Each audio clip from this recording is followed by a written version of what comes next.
আমার স্বামী 12 বছরের জন্য বাইরে গেছে। আমার স্বামীকে ঘরছাড়া করে তারই কণ্ঠস্বর নকল করে আমার সর্বনাশ করতে চাইছো? কমলা, বাবা ভোলানাথ চাইলে সবকিছুই হয়। তুমি দরজাতে বাবা ভোলানাথকে স্মরণ করে স্পর্শ করো, দরজা খুলে যাবে। নীলপরি, আজকে রাত খুব পবিত্র রাত, সুন্দর রাত। কেন? আজকে রাতে স্বামী স্ত্রীর মিলন হলে যে পুত্র সন্তান জন্ম নেবে সে হবে মহা সৌভাগ্যবান। তার কপালে থাকবে রাজটিকা, তাদের ঘরবাড়ি হিরে জহরতে ভরে থাকবে। সত্যি বলছো? সত্যি নয় তো কি। চলো, রাত ভোর হয়ে এলো, চলো।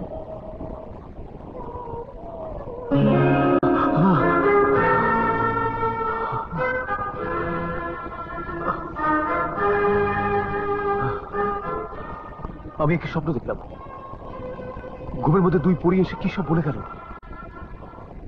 ভগবান, এখন আমি কি করব? পরীদের কথা যদি সত্যি হয় তবে তবে আমাকে কমলার কাছে যেতে হবে।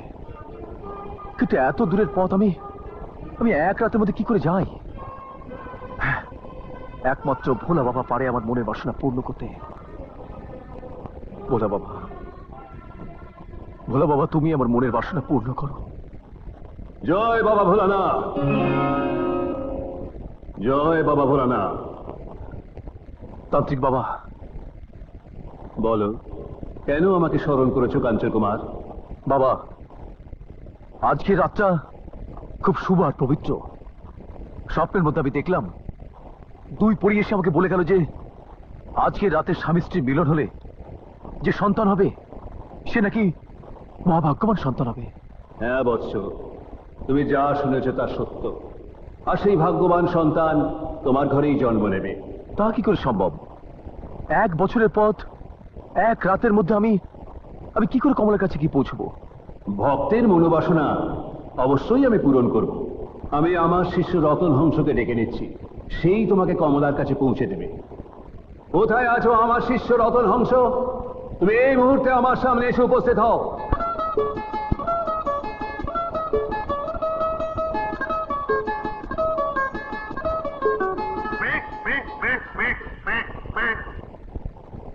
আমাকে কেন ডেকেছেন বাবা?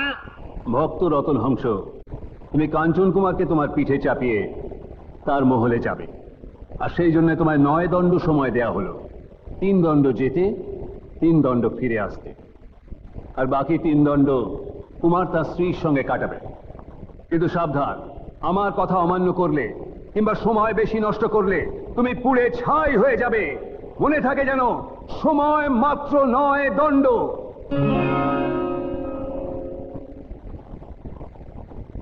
ভাই কাঞ্চন কুমার, এবার তুমি আমার পিঠে উঠে স্বপ্ন হয়ে বসো।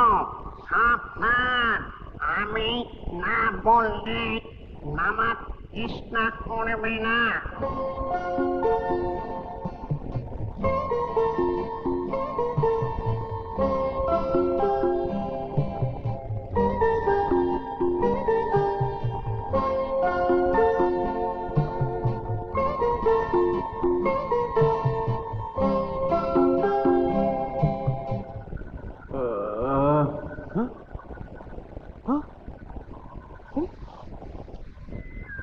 কি এত রাতে গেল কোথায়?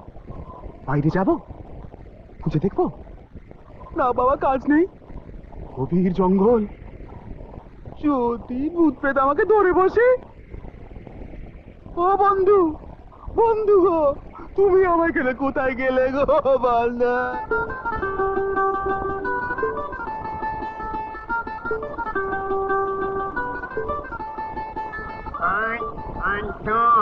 চোখ মিলে তাকাও, দেখো আমরা তোমার মহলে এসে গেছি। হ্যাঁ, তাই তো। এবার নামো।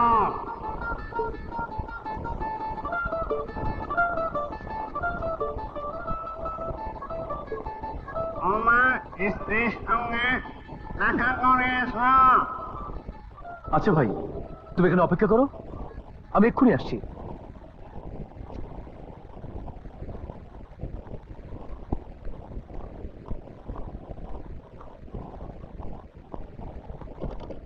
কমলা, কমলা, কমলা, দরজা খোলো। আমি তোমার স্বামী। কমলা, শুনতে পাচ্ছ না আমার কথা? কমলা, কমলা, আমার হাতে সময় খুব কম। দরজা খোলো কমলা, আমাকে আবার ফিরে যেতে হবে। তুমি কি আমার কণ্ঠস্বর চিনতে পারছো না? আমার স্বামী 12 বছরের জন্য বাইরে গেছে।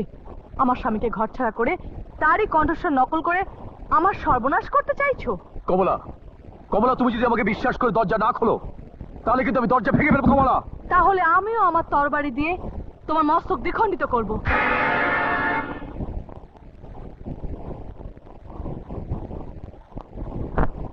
বাবা ভোলানাথ, এখন আমি কি করব?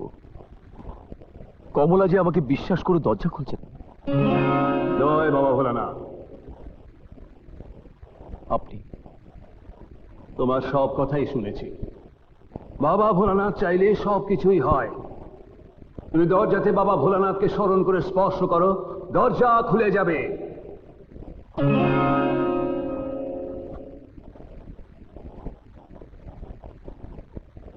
জয় বাবা ভোলানাথ, জয় বাবা ভোলানাথ।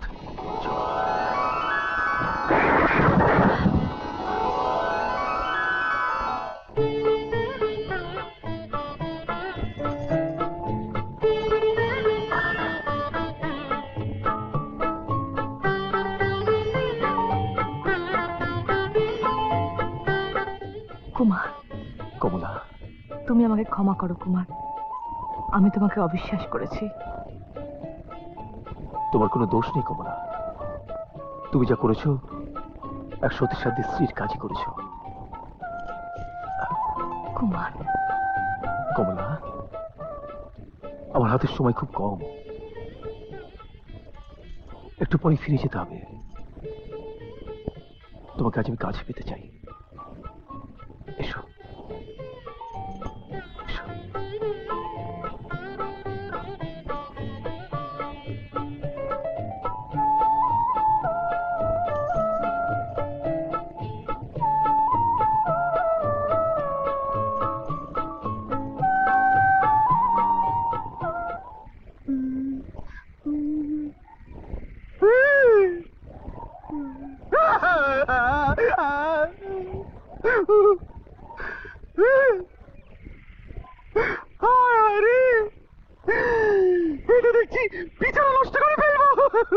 রাত প্রায় ভোর হতে চলল।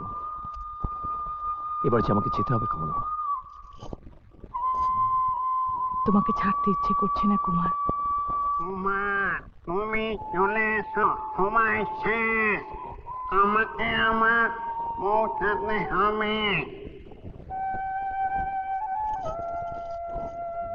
আমার যাবার ডাক পড়ে গেছে কমলা। এবার আমি চলি। কুমার, কেঁদো না কমলা, আমাকে বিদায় দাও। কুমার, তুমি কি চাও তোমার জন্য প্রান্তিকের অভিশাপের আগুনে আমি পুড়ে মরি? কমলা, আমার জন্য রতনহংস পুড়ে মরবে। ওর জীবনের কথা ভেবে তুমি আমাকে বিদায় দাও।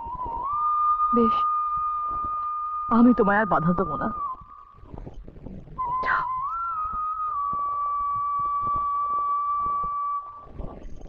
কুমার, মায়ের সঙ্গে দেখা করেছে।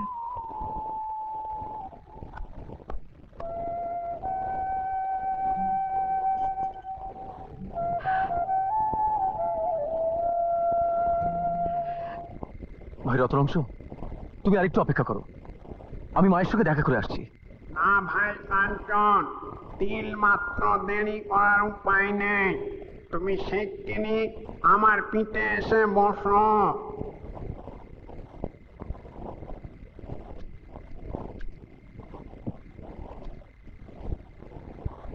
এমন আরো অনেক ভিডিও দেখতে এই চ্যানেলটি সাবস্ক্রাইব করে নিন এবং পাশের বেল আইকনটি প্রেস করে দিন।